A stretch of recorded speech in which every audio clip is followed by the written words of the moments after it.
भगवद गीता अध्याय 9 राजविद्या राजगुह्य योग। श्री भगवान ने कहा, हे अर्जुन, अब मैं तुझे ज्ञान और विज्ञान सहित सबसे गोपनीय रहस्य बताने जा रहा हूं, जिसके जानने से तू सब पापों से मुक्त हो जाएगा। यह ज्ञान सभी विद्याओं में राजा है और सभी रहस्यों में सर्वोत्तम है। यह पवित्र है, प्रत्यक्ष अनुभव करने योग्य है, धर्मयुक्त है, सरल है और सदा के लिए अविनाशी है। जो इस ज्ञान में श्रद्धा नहीं रखते, वे मुझे न पाने के कारण संसार में मृत्यु और पुनर्जन्म के चक्र में भ्रमण करते रहते हैं। यह संपूर्ण जगत मेरे अव्यक्त रूप में व्याप्त है। सभी प्राणी मुझ में स्थित हैं, परंतु वास्तव में मैं उनमें स्थित नहीं हूं। देख, यह मेरा योग है कि सभी प्राणी मुझ में स्थित भी नहीं हैं, फिर भी मैं सबको धारण करता हूं और सब में व्याप्त हूं। जैसे वायु आकाश में स्थित है, वैसे ही सभी प्राणी मुझ में स्थित हैं, ऐसा समझ। हे अर्जुन, कल्प के अंत में सभी प्राणी मेरी प्रकृति में लीन हो जाते हैं और फिर से सृष्टि के आरंभ में मैं उन्हें उत्पन्न करता हूं।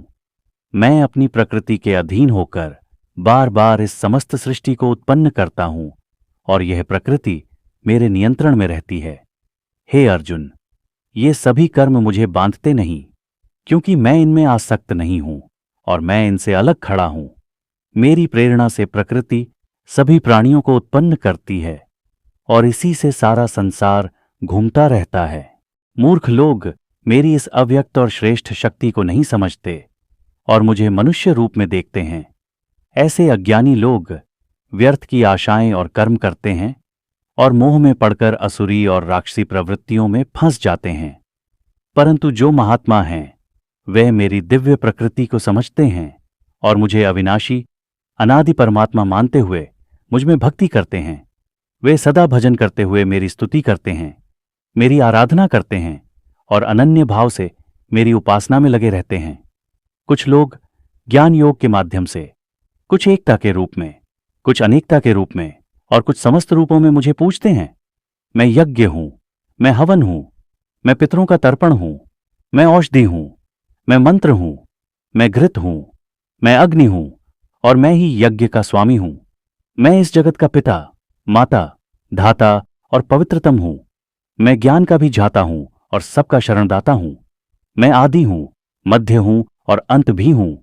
मैं धर्म का अधिष्ठाता हूं, परम शांति हूं और आनंदमय निवास हूं। मैं सूर्य रूप में प्रकाश देता हूं, वर्षा करने वाला हूं। मैं अमरत्व और मृत्यु दोनों हूं। हे अर्जुन, मैं सत, असत और उससे भी परे हूं।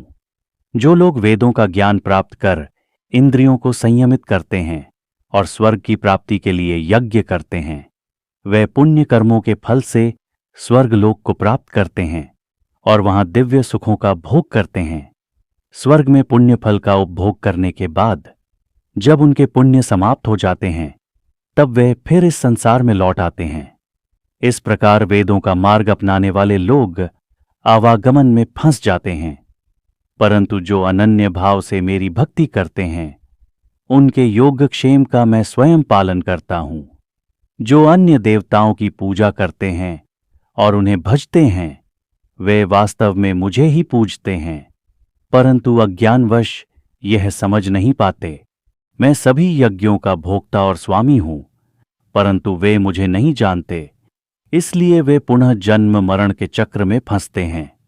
देवताओं के भक्त देवताओं को प्राप्त होते हैं, पितरों के भक्त पितरों को प्राप्त होते हैं, भूतों के भक्त भूतों को प्राप्त होते हैं और जो मेरे भक्त हैं, वे मुझे प्राप्त होते हैं।